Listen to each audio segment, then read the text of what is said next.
and welcome back to Tejedora Knits. My name is Gladys. I am a knitter and crafter based out of Southern Nevada, and welcome back to another podcast episode. This is going to be episode number 3, and a lot has happened since the last episode, which was I filmed it 3 weeks ago. So my spring plans were derailed, but it's not all bad. It's a good derailment, I guess. Lots of new spring cast-ons. I have 2 finished objects, one that I was planning on and the other that we made some switch-arounds and got it done. So lots to talk about. And also I was accepted into my very first test knit. So if all of this sounds fun to you, please keep watching. Don't forget to subscribe and hit that like button. And as always, thank you so much for all of your support. So let's get into it. Okay, so before we get started, I just want to give it a little mention to what I'm wearing. It is not a knit piece, but I think it would be fun to mention that this is a vintage shirt that I got from my dad. It was his.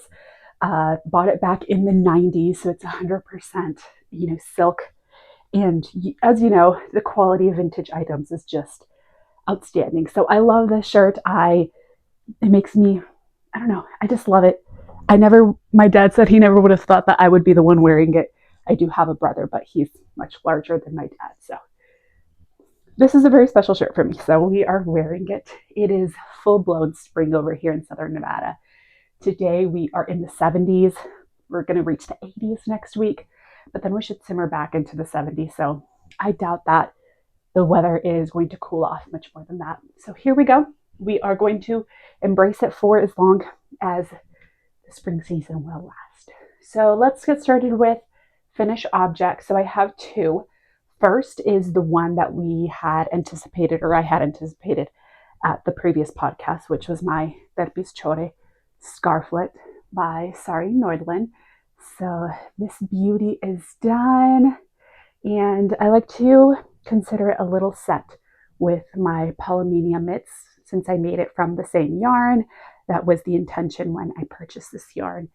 It is from WitchFire Fibers. It is a skein or a strand of their natural fingering base, which is 100% natural. Not natural, organic, non-superwash merino, and a strand of their classic Suri base. So the fabric is so lovely. The color, again, I really, really like this color. The colorway is called Clove, and it was from her fall WitchFire collection. So it is, a simple cable, very tight little cables. I believe they were 4-row repeats, if I'm not mistaken. It's been a little bit of time since I finished it. I think I finished it maybe like a day or 2 after I filmed the last podcast. The only modification is that I added 1 extra cable. I had 1 skein of each, so 100 grams of merino and 50 grams of Suri, but the gloves took about 1/3 of it. So I increased 1 more chart repeat, so 1 extra cable. So I have 11 cables instead of 10, which is what the pattern is intended to. So it worked out. I used up almost every single little thread. I think I have 2 tiny little floof balls lying around here. Yes, this is all I had left of the Suri and the merino. So just teeny tiny bit left. And overall, I thought this was a really fun project. I am still a beginner when it comes to cabling. So in the beginning, it was a bit of a learning curve, learning how to read the chart and, just getting used to it. There was quite a bit of frogging involved in this one. But after I'd say maybe like the first third of the scarf, I got really into the groove of things, and the rest of it was quite enjoyable. So cost for this project, again, I'm going to include these 2 together for the cost. And it came out to the yarn a total of $62, so $30 from the merino and $32 from the Suri. And as far as the pattern, they are from Sari Nordlund's book, Softly Timeless Knits. The book, I believe, I bought it for about $35 off of Wool & Co. And these are the first 2 patterns that I've ever made out of the book. So I believe Sari Nordlund's patterns retail for about like $7 to $8 US. Let's just go with $8. So I would theoretically need to make 4 to 5 patterns, I guess, to make my money back on the book, if we view it that way. But also the book is just stunning I feel like it would be a beautiful like coffee table book. The photography is beautiful. It's a hardcover. Like it is just a beautiful book in itself, even if you weren't going to knit any of the patterns. But I do see myself knitting more of the patterns in the future. Probably might not get to them this year, but you know, there are many years left of knitting to enjoy. So I'm not going to include the cost of the book towards the project cost. So I'm just going to go with $62 for the little matching set that I made. And the scarf did take me a total of 17 days to complete. So a relatively very quick knit. It was actually quite fun. These were the first accessories that I've made, and just having them be so quick compared to full garments, I really understand what people are referring now to, that little dopamine boost from smaller projects. So that was my first finished object. So I have gotten a bit of use. I wouldn't say I've gotten a ton of use out of the knits, but I haven't gotten a ton yet out of the scarf, and I probably won't at this point since it is warming up quite quickly. But the next finished object is my Seaway Pullover. I am so happy and excited about this one. So in my last podcast, I had mentioned my goal was to finish one sleeve, and I was totally on track of reaching, I have a little fluff in here. I was totally on track for reaching that goal. But then I had a little family vacation coming up to Sequoia National Park over in California, and the weather was anticipated to be quite cold, which I personally love. But I figured this was going to be my one chance of actually getting some wear out of this sweater, because it's a Camel and Mohair sweater, so very warm, but I would still say very breathable fabric combination. So for about a week or so, I worked exclusively on my pullover sweater, which reminded me that I don't like to be a monogamous knitter 100%. I like to have at least 2 projects going and swap between them. But I forced myself to persevere and get it done, and I did. I finished it maybe like 2 or 3 days before the trip, and I got to wear it on the trip. The weather over there was in the 40s, which was it was perfection. I was so happy seeing green and mountains and snow and just cold weather. So I did take a couple of clips or pictures, so I'll put them somewhere around here. And I'm incredibly proud of this project. Of all the garments, again, I'm very beginner, so I don't have like a huge repertoire of finished objects. But of the ones that I have made, I would say this one is definitely my favorite so far. One, because again, this is my first attempt at cables, but it has these loose cables. And what makes them a little bit different is that I have learned that usually Purl rows separate the cables to kind of like make them, push them towards the front of the project a little bit more so that they pop. These do not have that. This is just stockinette, and then you cable, I don't remember if it was I think it was maybe every 8th round, if I'm not mistaken, maybe every 6th. I think it was every 8th round. So that makes it go by quite quickly. As far as construction, it is a drop shoulder that you shape the back with short rows instead of increases. So I quite liked that. I thought that was fun. It has quite a bit of ribbing at the bottom. I believe it is 4 inches, and then it is finished with a tubular bind off. The sleeves do not have decreases, which I have come to learn. I love that modification. So I prefer more of a fitted body with big sleeves as opposed to the opposite. I don't like a ton of positive ease and then have tapered sleeves. I do have a sweater like that, which is totally fine, but this is my favorite construction, or like fit, I guess, so far.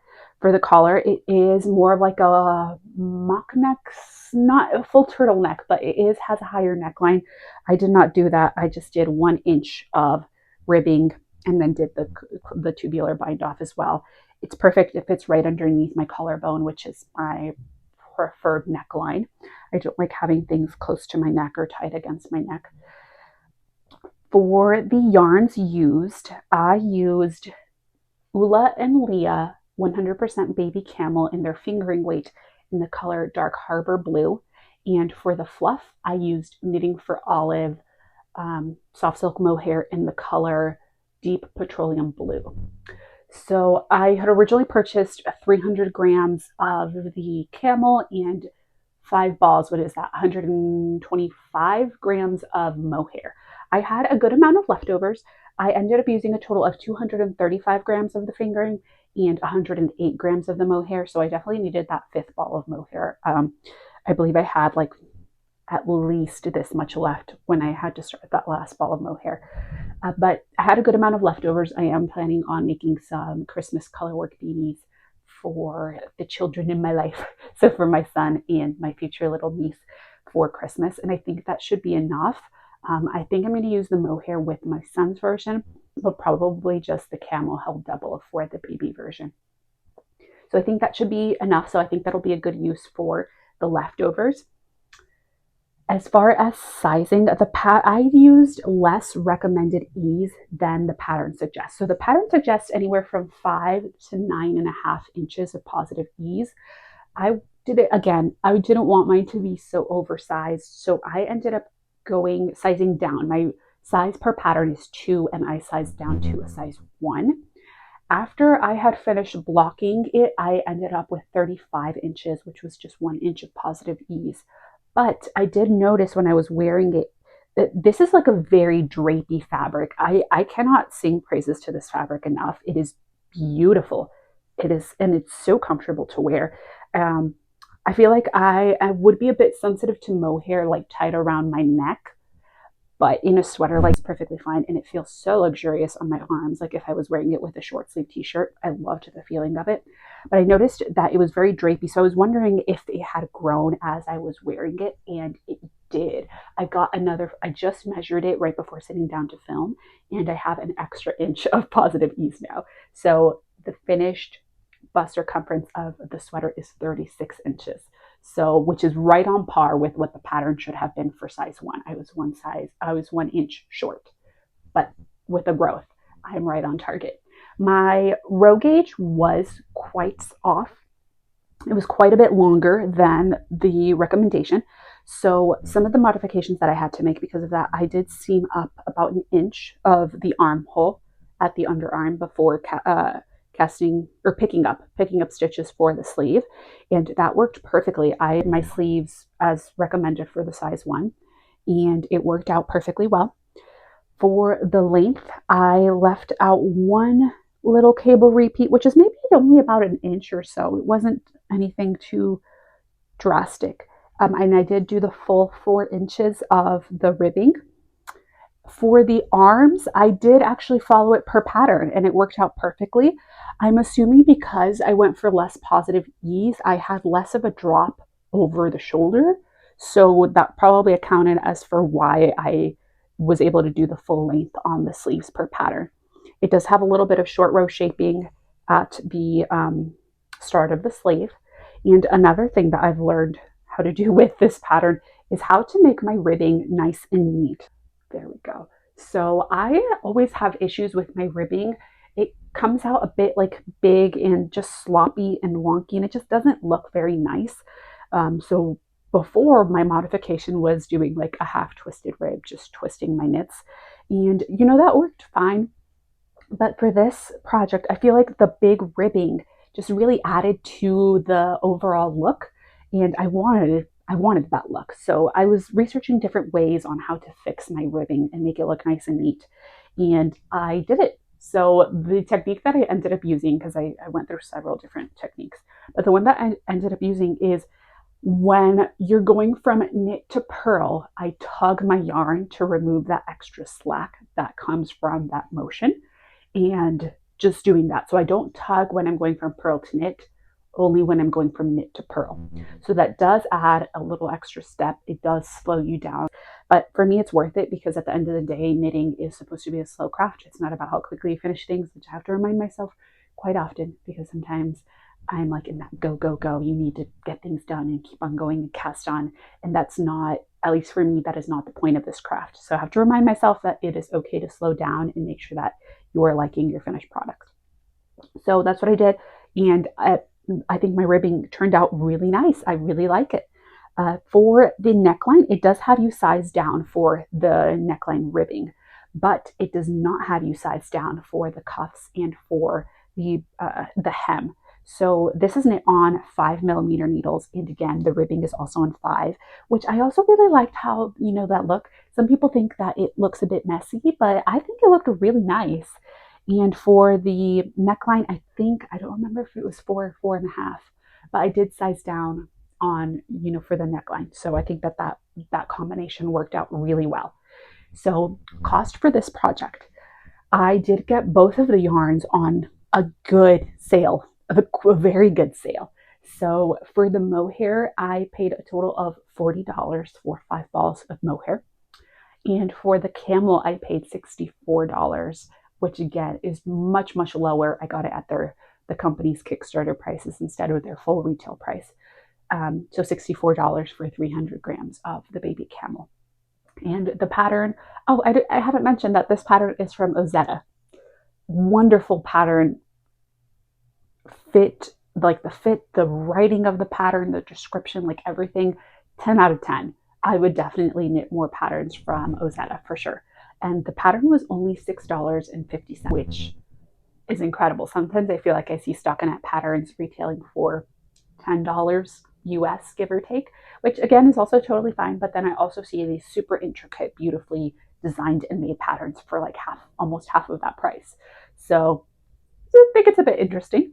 But total retail cost for this is $110.50 and 46 days of work to get done. So again, like I said, I'm so proud of this piece. This is definitely a piece that I will be excited to wear for years to come. So I was able to, you know, get a little bit of wear, and it'll be time to store it away up until the end of the year. Let's get started with the 2 works in progress that I had and a swatch that I had at my previous episode. So first, there are my socks, my Soma Socks. I have not touched these since the last episode. So in 3 weeks, they have not gotten a single stitch of work done. So that's all I'm going to say about them. They'll make their appearance eventually. My tomato sweater is the next one.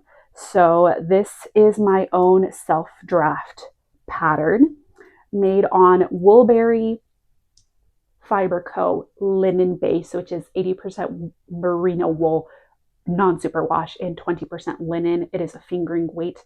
I absolutely love working with this base. It is beautiful. It is stunning. It is such a joy to work with, and that linen gives it that extra drape. And I definitely see myself purchasing more of this specific base from Woolberry Fiber. Oh my God, did I say Woolberry Fiber? I'm so sorry. It is Explorer Knits and Fiber. Explorer Knits and Fiber is the dyer and the maker of this yarn. So apologies for that. So I am making my own little self-drafted. It is just a simple raglan. I am doing eyelets. Let me see if you can see. I'm doing eyelets for the raglans. It is a 1-stitch raglan, which I just learned right now after casting on another project. The difference, I didn't know there's like a 1-stitch, 2-stitch, 3-stitch, 4-stitch raglans. Looking back, I think a 2-stitch raglan would have been better, but this is totally fine. I'm going to go with it. I do not want to frog this at this point. So it is a 1-stitch raglan. It is a classic raglan. It's not a compound, which I have also learned again with that next cast on what a compound raglan is. So lots of learning going on. Since the last time that you saw this, I have added the I-cord neckline. So I have been able to try it on. I think I've only tried it on once. And I really liked the open neckline that this provides. So I have done some progress. I have a little progress keeper over here. I am planning on maybe knitting another 1/2 inch or so and doing another try on, and then possibly blocking at that point because my swatch did grow quite a bit. I am knitting this at a very open gauge. This is 4.5mm needle with just 1 strand of fingering, and I think it's working up beautifully. But my swatch did grow quite a bit. So that's why I want to give it a block before I decide to split for sleeves, just to make sure that I have the right fit. This is going to be a beachy, gauzy, summertime long sleeves. I have purchased a 3rd skein of yarn because I only had 2, but Explorer Knits and Fibers did their in-stock update of this. This is from their farmer's collection, and they had a few skeins of this specific yarn base and color in stock. So I figured I would grab it because I'm kind of concerned that I will play yarn chicken getting the fit that I want. So just to be on the safe side, and because it's a self-draft and I don't have a solid idea of how much yarn this is going to take, I picked up another skein. So I ended up, with the shipping cost, I ended up paying an extra $34 for this one. The yarn was $30, but it was like a $4 and change shipping fee. So I have this third skein. I'm thinking they don't have the batch. Is that what they're called? Batch? Yeah.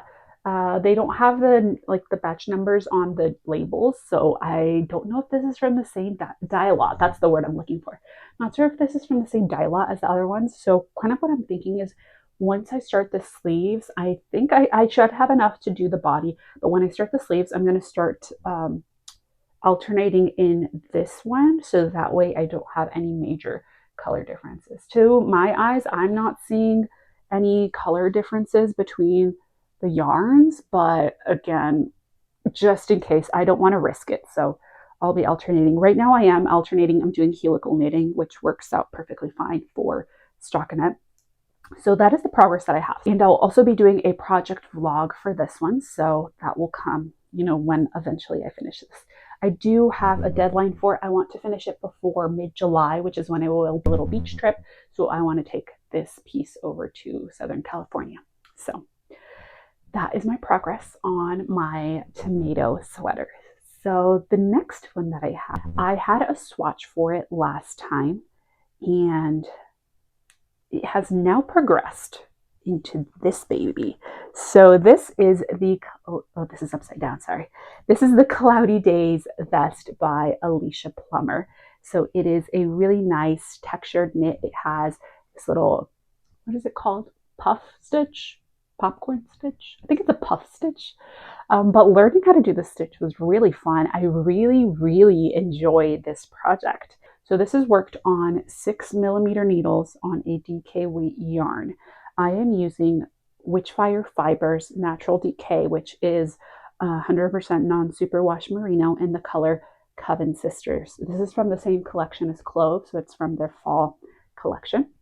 It's a lovely yarn, a lovely color, right up my color palette. I am alternating skeins, so I think it is on this side, which was while I was doing just the body, and this is worked bottom up. So when I was doing the body, it was perfectly fine. But as I'm shaping the neckline, I'm kind of like carrying both yarns along this seam. So I'm kind of winging it there. So it's worked bottom up. I have a little bit of ribbing and then the puff sleeves. I believe this is the back panel, if I'm not mistaken. So I'm working on shaping the underarms over here. My gauge was quite off. So what I ended up doing is I ended up sizing up one size. I think my recommended size was a 2. So I sized up to a size 3. And it has different measurements on whether different amounts of the chart repeat if you want to do a cropped, regular, and a long length. So I went for the long length in the hopes that I will get a little bit closer to the regular length in the end. I could have done more sophisticated math and, gotten all that stuff done, but I really didn't want to do sophisticated math at the time. So this is what I'm going with. And I think in the end, it'll be perfectly wearable. The texture looks just so beautiful. I've really loved this project. And that's the progress that I have. So I think this is quite a bit of progress. This is flying by. So those are the projects that I had from my previous podcast. And then I have quite a few new cast-ons. I do have, before we start the new cast-ons, I have a little bit of an update on my gift knit, which is my mother's sweater on the home sweater v-neck. I did swatch with the recommended needle size, which was the size 5, and I did not meet gauge. So I'm going to try with a 5.5mm needle, which I do not have. So I am holding off on purchasing it because I had used up all of my March spending budget. So it's going to wait. And then I have, again, I'll show you where my plans were derailed in a moment. So this is kind of going to be on pause for a little bit just because I have some more things that need to get done on a deadline. So before I get into the derailing portion of this, let me talk about my last new cast-on before the plans were derailed. And that was on another project from my spring plans, which was my movement tee by Lily Kate Makes. Which way is the front? I think this is the front. So this is what I have so far. It is a compound raglan t-shirt on, it has a 4-stitch raglan. Again, this is where she has so many instructions and tips and tricks and things like that about the construction and the fit and things. So I find that incredibly helpful. I think the pattern is written very, very well. This is a DK weight pattern, so I am knitting this with Purl Soho Serif cotton, which is 100% Pima cotton. So I have this blue, I don't remember the color names, and then this like pearly gray color. I think this one's called Gray Creek or something. I'll put the names down below. But that is what I'm using. So it is a DK weight cotton. And it has that slight like texture to the yarn. I hope that you can see that. So I think that's actually translating really nicely into the pattern. I hit gauge with the recommended needle size, which is 3.75 millimeter needles. And this is the first time that I have worked with 100% plant-based fibers. So it was a bit of an adjustment. I didn't think it hurt my hands too much, but if I work on it for more than like an hour or so, I do start to feel that pain in my thumb, which is something that I've been struggling with my other projects. So I have been knitting a lot more than I am used to. Again, because some of these projects are on a deadline, but also I had been quite stressed with work. My work has been very demanding as of late. I don't think I've ever mentioned what I work in. I am a organ transplant dietitian. So I do all of the nutrition evaluation management, protocol procedures, all that fun stuff for organ transplant recipients. So it is a very, very niche line of work, and it is incredibly rewarding, and I love my job. But February and the beginning of March was just so busy and stressful, and my patients just were requiring a lot of my time and energy. So I was feeling very stressed, and just, life and personal things and the world and all of that. It was a lot for a moment. So I found my stress relief in knitting. So I was just knitting every free moment that I could get outside of, mothering and work and things like that. So I have been dealing with a little bit of hand pain, so I'm trying to take care of myself and not let my stress relief cause more harm than good. So this is where I'm at. I think I've made quite a bit of progress. And all of these projects are kind of on hold. They are on ice because of these 2 new projects that I have going on. Here, we are going to get into the derailment of my spring plans. So 2 things happened.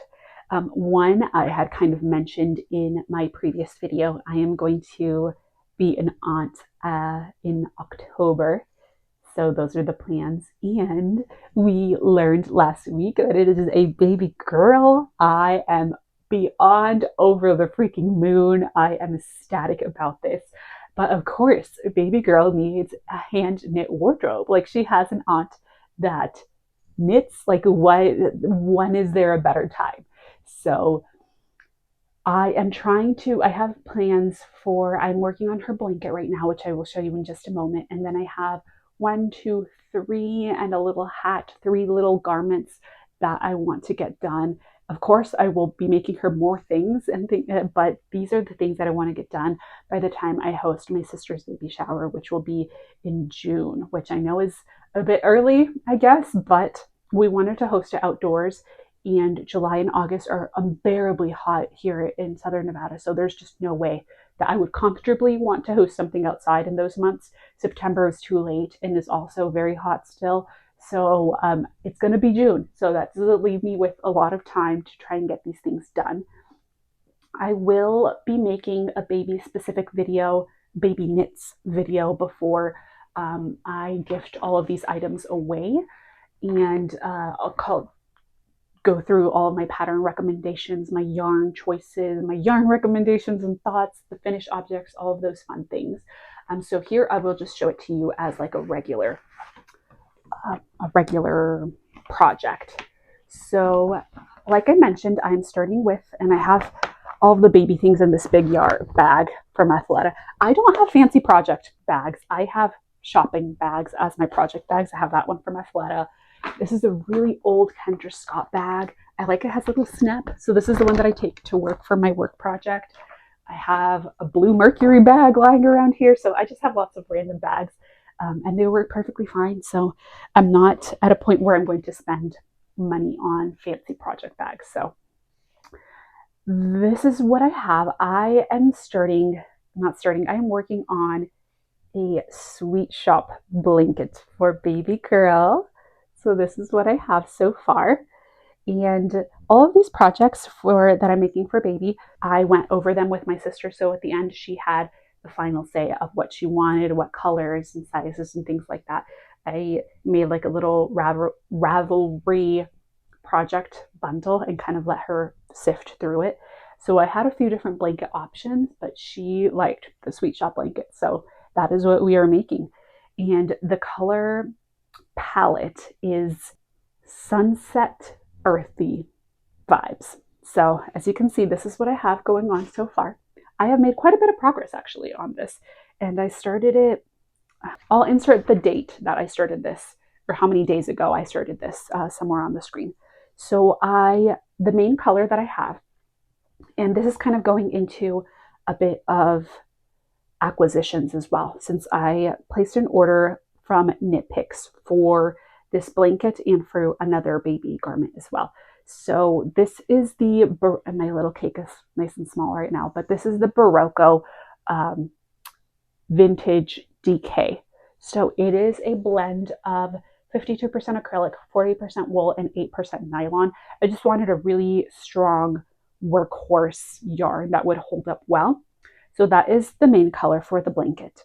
And then for the contrast colors, I did pick up a mini set from Knit Picks of their Stroll fingering yarn. It's their sock yarn. Let me show you the colors that I got from the mini set. This is their sunset minis, and they're all squished because I have used them all in one of the triangles. So it has purples and red and a splash of yellow in there. And then I'm also combining it with other scraps that I have in my stash. So just to kind of go over briefly, this is Boucle scraps from my WitchFire fibers from the Stockholm? Yeah, from the Stockholm vest that I made. Now this is Boucle. This was a bit of a challenge. The first time that I made it, it was very floppy and and it was like waving because I guess the gauge just turned out quite different. In the end, I went back and picked up the stitches again and tried to redo it. I'm knitting this on 4mm needles, and I was sized down to a size 3. And this is a lot better. I'm hoping that it will, when I block it, I'm going to stretch out the edges because it seems to like accumulate a lot here in the middle and cause that ruffling effect.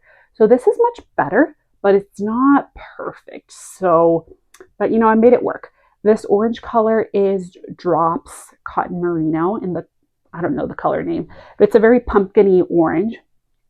This is Drops Baby Merino in the color Bordeaux, I believe, and this is held double. So technically it's a sport weight, but it worked fine, held double for this. And then this is one of the Knit Picks Stroll yarns, the purple and the yellow here. This blue one is some Purl Soho sock yarn. I don't remember the name of the sock yarn, but again, I'll list it somewhere. And then these two colors, again, are part of the mini pack. This red is also part of the mini pack. And this green is actually a worsted weight. This is the Malabrigo Rios. I believe the color is Taurus, like the zodiac. Sorry, that's my dog in the background. Someone probably got home and he's barking away. This is a worsted weight and it worked perfectly fine as well. So I had a little bit of flexibility there. I'm making sure that all of the yarns that I'm using are superwash, which was a bit of a challenge for the scraps because I like non-superwash yarns, but I know that my sister's not going to be hand washing all this stuff. So I wanted to make sure it's actually practical for her.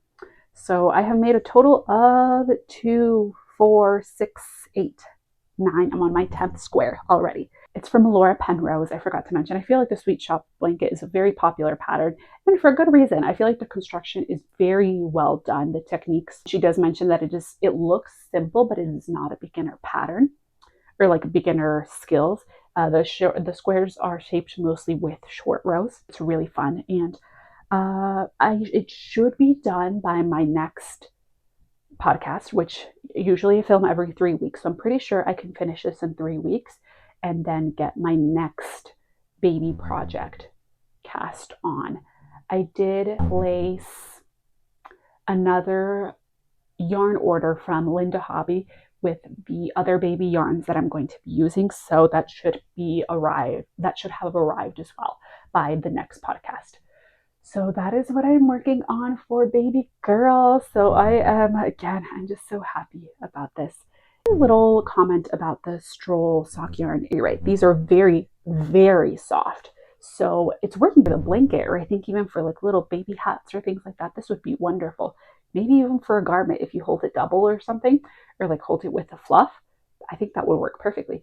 But I think this might be a little bit too soft for it to hold up well for a sock. The Purl Soho one, the one that I have here, is also a little bit more durable. Feels a little bit more sturdy than this Knit Picks one. But the one that I have made my personal socks with is BFL wool, not merino wool. And these have washed up so well. I have a pair that I have washed maybe like 3 times, and it has softened up really nicely, and it is holding up really well. So I'm kind of concerned if it is this soft just to start off with. Not sure how to hold up over time. So I'm not sure if I would use this as a sock yarn. So just a little comment, since I had never used this. This was actually my very first Knit Picks order. So next, I have my very first test knit. So I was accepted into a test knit from Rebecca Clow from the Creabea. So just a couple thoughts about test knits. I was very curious about how a test knit would work in reality, but I was also a bit cautious because I had seen a few YouTube videos about test knits and kind of like some of the pros and cons. And so I wanted to be a little bit careful with who I decided to test knit. One, because knitting on a deadline kind of stresses me out. And that is what I have learned over these past couple of weeks, since I have 2 different things that I'm working on deadlines for. So I was a bit cautious about it, but I follow Rebecca Clow on Instagram, and also I watch her podcast videos, and I really respect her as a designer. It was on my wish list of getting around to knitting at least one of her patterns this year. And how she mentions in her podcast how she tries to give her testers a 14-week window, at least for garment knits. So that way, everybody has plenty of time. People who are knitting larger sizes also have plenty of time and things like that. So has implemented some sort of coding system in her applications where she can now kind of see who has applied multiple times. So that way she's also getting, letting people who have applied multiple times be part of the test, trying to get a good variety of new and repeat testers and things like that. So given all of her explanations about how she runs her test knits, I felt pretty comfortable trying to apply for hers, and this is actually the 3rd one that I have applied for her, and I kind of wasn't expecting to get in just for funsies, and lo and behold, I got into it. So I am in the test knit for the Lusk Tee. So this is what I have so far, and I think I'm going to finish well before the deadline, which is end of May, which again, it just gives me that little extra peace of mind that I will have enough time to finish it. So this is a drop shoulder t-shirt. One of her most popular, she said it is her most popular pattern, her Tulsa Tee. Her Tulsa Tee is a raglan shaped t-shirt. So she wanted to have a partner for it, a drop shoulder shaped t-shirt for this summertime. So she has a DK weight and a fingering weight option. I chose to apply for the fingering weight, and I am testing for her size 3. I applied for both size 2 and 3. 3 will actually give me the amount of positive ease that she recommends. So I think this is going to be a very oversized, floaty, breezy t-shirt. And she also has optional bust shaping. So I am adding in the D-cup bust shaping. So overall, the experience has been really positive so far. I had this yarn coming in for a summer t-shirt plan, just like a different t-shirt plan. So I'm kind of substituting it. So I guess I'm knocking out one of my summer plans right now, and I'll kind of let my spring plans float a little bit more into my summer knitting plans, I guess. The yarn that I'm using is the Knitting for Olive Cotton Merino in the color Mole. I want to call it mole because mole is a dish in Spanish.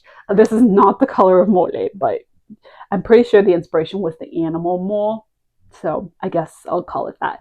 But this is my first time working with the cotton merino, and so far I have really been enjoying it.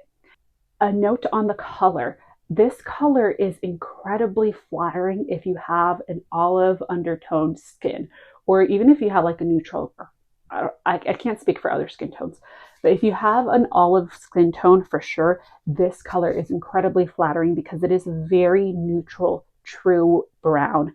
I would say even has like hints of greeny, olivey undertone, very subtle, but this color, again, this is the perfect brown for me because sometimes, and I've been diving a lot more into color theory, the color palettes and things like that, and kind of figuring out where I am. I had a really kind and insightful comments on my other video where I mentioned color palettes, and it kind of opened up the possibilities.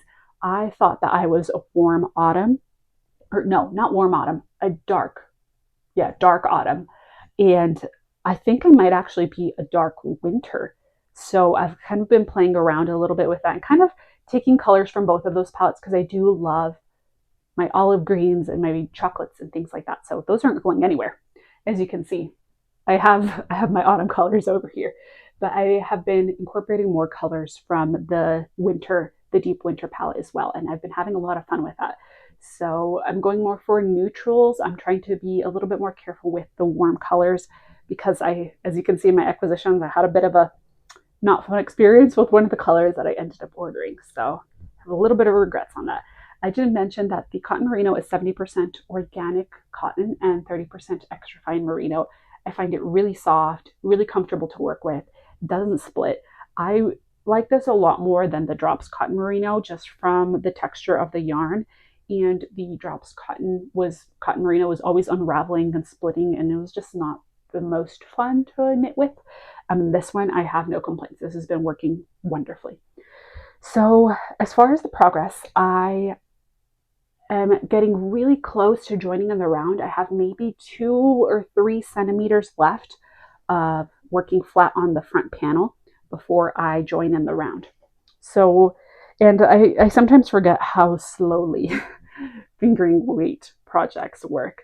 I am knitting this on 3.5 millimeter needles. I did size up. Her recommendation is 3.25, but I sized up to meet gauge. This is what I have left of my first ball. So we're making some good headway. So yeah, I am going to be focusing on my test knit, on my Lusk Tee, and on my Sweet Shop blanket. And like I said, all my other projects are going to be on ice for the time being, just to make sure I can get everything. So that is what I have for all of my different works in progress. Let's move into acquisition. So I have 2 different orders that arrived in the past couple of weeks. So one from Knit Picks and one from Knitting for Olive. So the purchase from Knit Picks was geared towards baby yarns for my upcoming little baby projects. So I ordered 3 different things. So as I mentioned in the Sweet Shop blanket, I did buy the Berroco Vintage DK. This is the color Mushroom. So I got 300 grams of this to be the main color in the Sweet Shop blanket that I am making.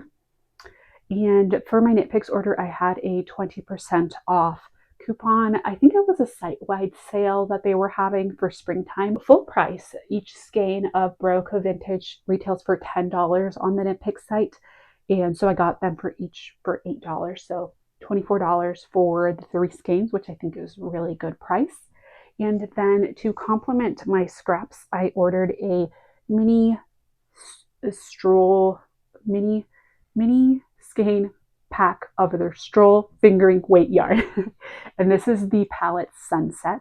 So again, full price, the mini pack retails for $20, and they're all 20-gram minis.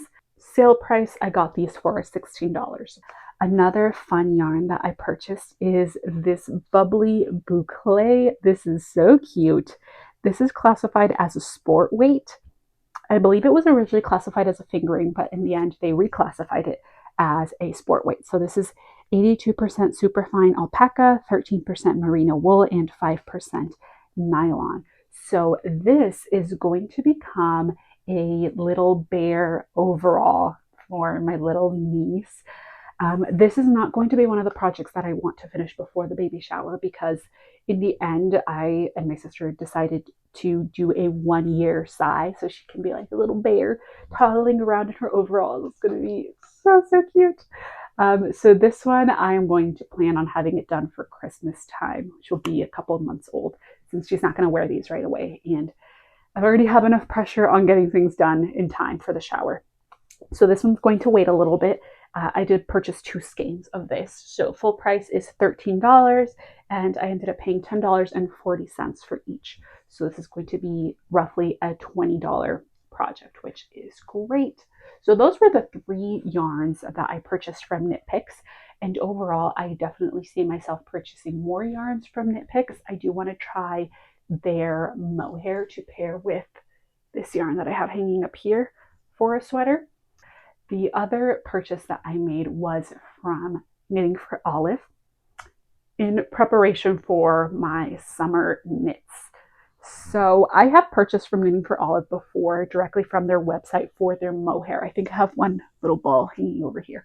I purchased exclusively their mohair because the mohair itself was on sale, and I had a good experience. Shipping does take a little bit of time. This time around, I think it was a lot faster, again, because it wasn't the holiday shipping time. So this one was a little bit faster. I think I received everything within 2 weeks. So they also had a sale this time, so I was waiting for a sale. So the sale was if you purchase 5 balls of yarn, the 6th ball is free. So that is what I ended up doing. It was a $15 shipping cost to have these yarns shipped over from Denmark. So if I'm including the discount of the free ball of yarn plus the cost of shipping, in the end, I got a 40-cent discount on each ball of yarn, which is fine because the prices on other, for example, US real retailers is higher than on the actual website itself. So in the end, it worked out quite well. So I ordered 5 different yarns across 3 different bases. So we'll start with the Merino. So I ordered 5 balls of the Knitting for Olive Merino in the color Rainy Day. So it is just like a nice neutral gray, not too cold, not too warm. And this has an intended project. This was going to be held with my Explorer Knits and Fibers Suri alpaca and freshwater mussels. So I think they pair together quite well. And this is going to become a cardigan. I still haven't fully decided on the pattern yet, but something that has a little bit of interest so that way I don't get bored, but not too much. So that way the variegation, the Sari has like a subtle variegation. I do want that to shine and not just get washed away. This is more for like a fall winter plan. This is not one that I will be doing right away. So that's the only Merino that I got. Next, I purchased 2 different quantities of the cotton Merino. Oh, I should specify. I got the Merino for $7.16 per ball. And then the cotton Merino is also the same price as the regular Merino. I purchased 2 different colors. So one is the color Mole. Like I mentioned, this is what I'm using for my Lusk Tee. So I got 4 balls of this just to make sure I would have enough. So I already talked about this one, so that's that for that. And the other one is this really fun neon yellow. It's actually called lime yellow. So for this one, I want to make a mixed rib tank from Florence Miller. It's going to be one of my summer projects. So I ordered 3 balls of this. I just think it's such a fun color, and I think it will go perfect, really cool. It will look really cool with like my white linen pants in the summertime. And like I said, I got these at the same price as the Merino, which is $7.16 each. Next, I am moving into the pure silk, which was interesting. I had, seen other knitting podcasters comment on the pure silk and just how you have to be prepared that it's not a smooth, shiny silk. It is quite a dry silk. What's it called? Borat silk, which makes it, the whole cruelty-free process. But kind of what caught me off guard is that in the website listing, they still look a bit shiny. And So it's kind of like, are they shiny or are they not shiny? Because people are saying it's not shiny, but on the website it still looks shiny. So anyways, I ordered 2 different colors. One is this olive color, which is going to be paired with this Woolberry linen. This is the color Island. And like I said, this is olive. So this is going to be the Moon Mint Pullover by Andrea Mowry. I actually already purchased the pattern because she's having her knit along, her March to May knit along for her sweaters, and I'm not sure what else is included in there. And she has like these really cool prizes and the whole shebang. So I was originally intending to cast this on as soon as it arrived, but as you can see, the plans, I'm not even sure if I'm going to cast this on before the knit along ends. Maybe I'll try and get my swatch done in May so I can still participate, but I'm not set in stone about that. So I will get to this eventually because I did purchase the pattern with the discount that she had, since her patterns do tend to retail for a little bit more like the $10 range. And I think I got it for 25% off. So I usually don't purchase patterns until I'm ready, because even if you're getting $1 or $2 off, if you don't end up using it, you're still losing however many dollars you ended up purchasing it for. So, but now that I have it, I definitely have to make it. So that is my plan. I think I ordered 3 balls of this olive. I think I'm going to have some leftovers. So the next color, which was my color dilemma, is this orange pure silk in the color Hokkaido. I don't know what I was thinking because I don't like orange. I don't think orange is my color. I feel like orange really pulls out the yellow in my skin tone. It makes me look a little bit sick. I think I have maybe like 1 dark orange t-shirt in my wardrobe, and that's it. I don't have orange. But in the listing, it looked, because again, it looked shiny. It looked a little bit more coppery. I mean, I feel like the color was kind of true, but in my mind, I was trying to like step out of my comfort zone and get different colors and things like that. And I stepped in the wrong direction. This color is just not, I don't like it. I don't like it. So I was kind of discussing this with my friend. I was like, what do I do with this? So she was like, oh, we'll use it to make like a gift knit for somebody else. But it's like I was thinking the knitworthy people in my life, they don't wear orange like ever. So I'm like, who would I make something? And I'm not just going to make something for people who, I'm specific with who I'm going to spend my time making something to gift to. So then I was thinking, overdying.